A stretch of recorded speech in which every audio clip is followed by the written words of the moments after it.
Shalom, shalom, shalom à tous. Gloire au Père pour sa bonté, sa miséricorde et son amour. Que Dieu soit heureux pour ce passage qu'il nous permet de partager ce soir. Ce soir, nous avons lu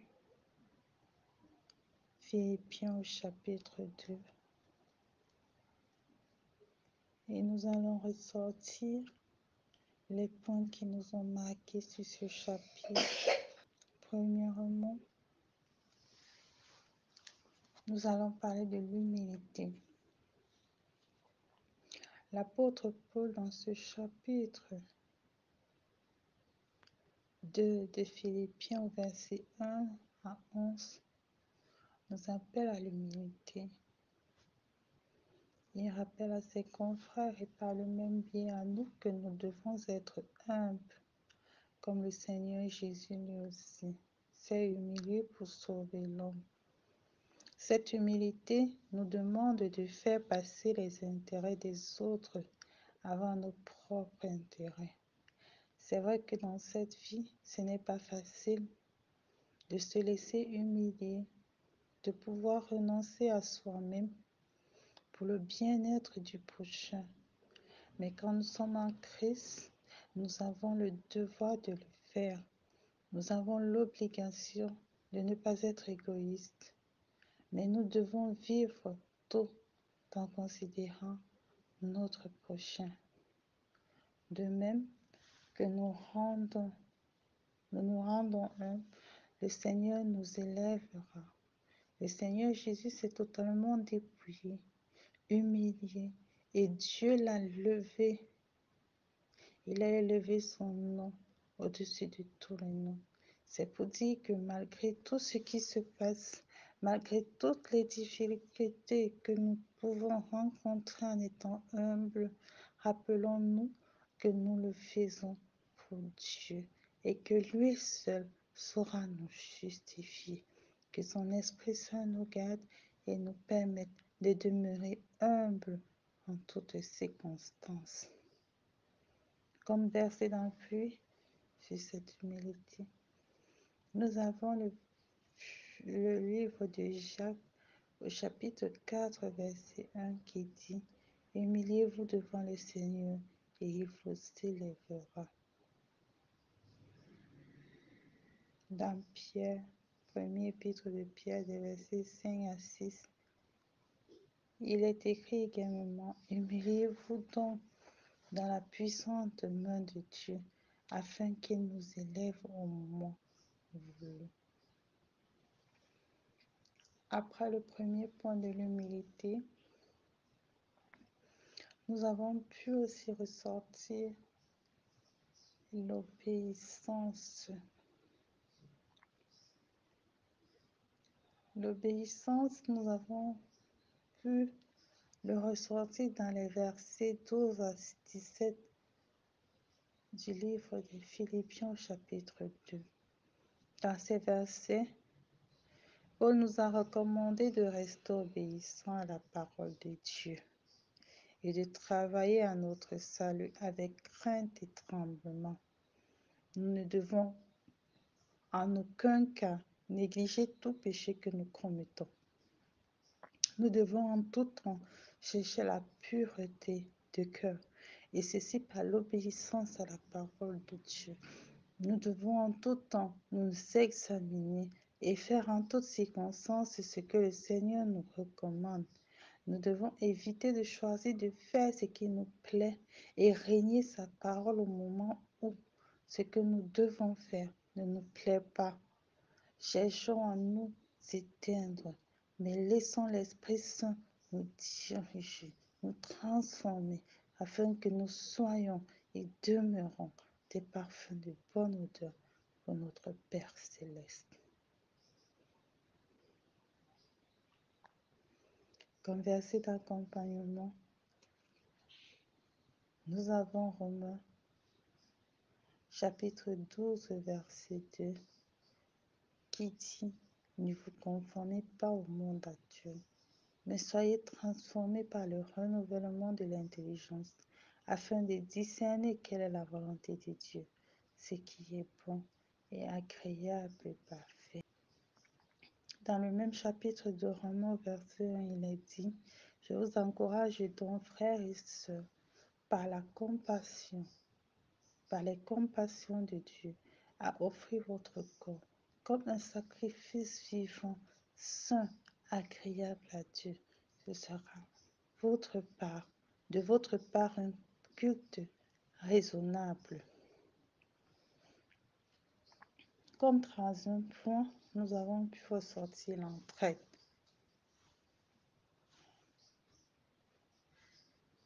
Et nous les avons ressortis dans le même chapitre du même livre de Philippiens, dans les versets 19 à 30. Malgré les difficultés traversées, l'apôtre Paul pense toujours à ses frères, à ses confrères, et souhaite, malgré le fait qu'il ait besoin d'aide, d'envoyer son compagnon afin d'être une bénédiction pour ses confrères. De même, il a fait mention des aides qu'ils ont eu à lui apporter. On relève là la vie d'entraide et l'amour qui régnait entre eux. C'est cette même manière que les enfants de Dieu devraient vivre en ces temps de la fin qui est de plus en plus difficile.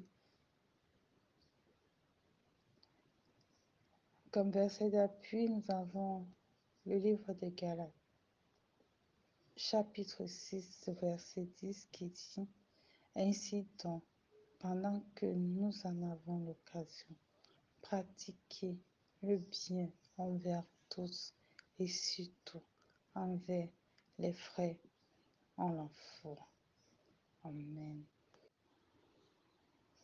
Comme quatrième point, nous avons pu ressortir la justice.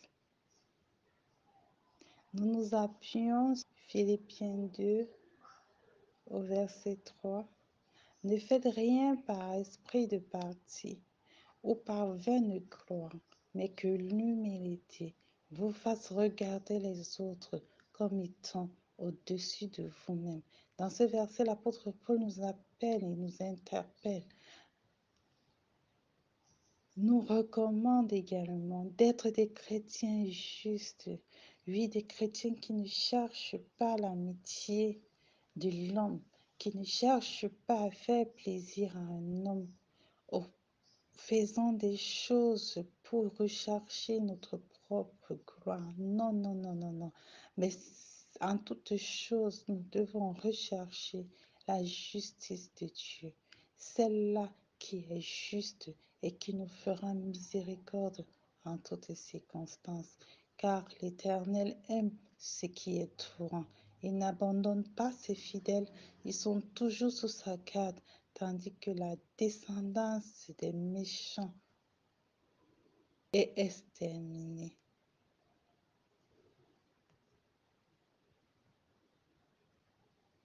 Psaume 37, verset 28. Comme cinquième point, nous avons relevé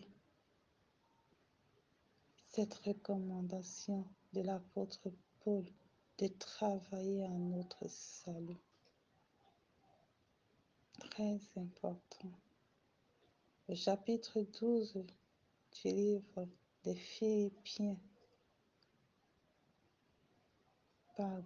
au verset 12 du livre des Philippiens, chapitre 2, il dit, « Ainsi, mes bien-aimés, comme vous avez toujours obéi, travaillez à votre salut avec crainte et tremblement, non seulement comme à ma présence, mais bien plus encore maintenant que je suis absent. » C'est tellement important de vivre plus que toute autre chose, car la finalité de ce monde est de pouvoir faire partie à la fin des enfants de Dieu.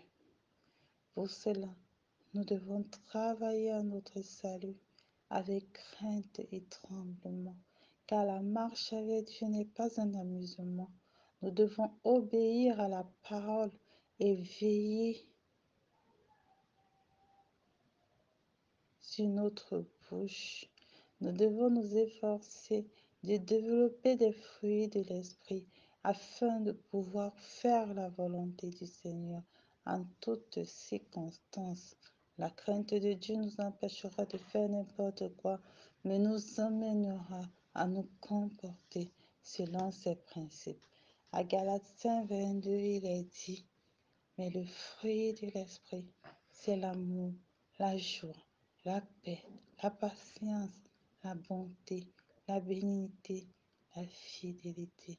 C'est ces fruits-là, frères et sœurs, que nous devons chercher à développer par la grâce de l'Esprit Saint, jour après jour. Pas un seul de ces fruits, mais tous. Nous devons nous battre à ce que nos vies reflètent ces qualités-là. Il est très important que nous puissions produire ces fruits. Que lorsque nous agissons, que nous puissions toujours nous rappeler des fruits de l'esprit. Que le Seigneur Jésus nous aide à y parvenir, qu'il nous fasse grâce et que son Esprit Saint ne cesse de nous diriger. En conclusion, nous pouvons dire que si nous devons marcher avec le Seigneur, nous devons inclure certains caractères dans notre manière de faire, de vivre, dans notre vie de tous les jours, à la maison, au bureau, à l'église, dans la rue. Nous devons développer l'humilité, l'obéissance à la parole de Dieu, l'entraide, la justice,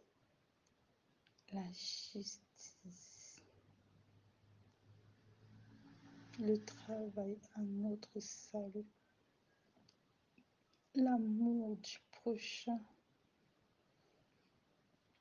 l'unité et la pureté de cœur, la production des fruits selon Galates 5:22,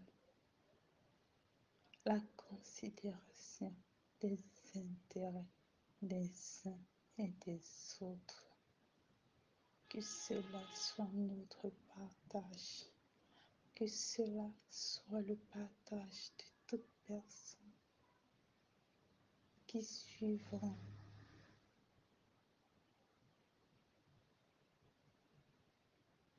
cet audio. C'est vraiment en cherchant à faire cela que nous développons notre marche avec le Seigneur.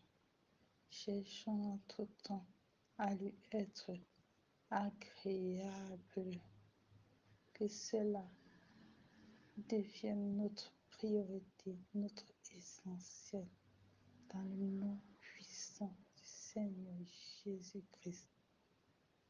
Que sa parole demeure aujourd'hui et à jamais, et qu'elle fasse effet dans nos vies. Amen.